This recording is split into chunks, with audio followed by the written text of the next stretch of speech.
พันมานั้นกองประชุมผู้อยู่อาศัยของคอนโดมิเนียมแกงนันพาเลสแลนด์มาร์คได้มีการประชุมที่ห้องการเคลื่อนไหวรวมกองประชุมได้เลือกตั้งคณะจัดตั้งบริหารคอนโดมิเนียมสุดใหม่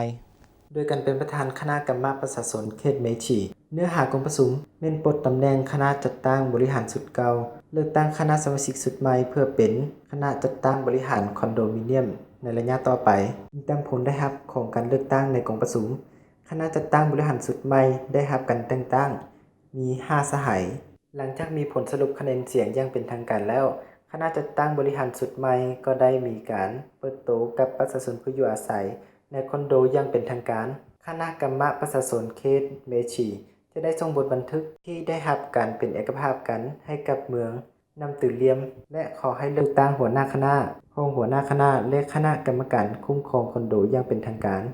เกี่ยวกับการคัดเลือกสมาชิกชุดใหม่เพื่อเป็นคณะจัดตั้งบริหารของคอนโดมิเนียม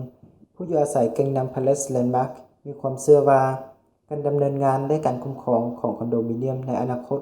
จะได้รับการปรับปรุงเติมและได้รับผลดีขึ้นกว่าเก่าตามมาตรฐานอย่างเป็นประชาธิปไตยด้วยความโปร่งใส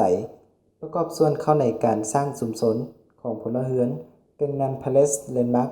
ที่มีความศิวิไลและอุดมสมบูรณ์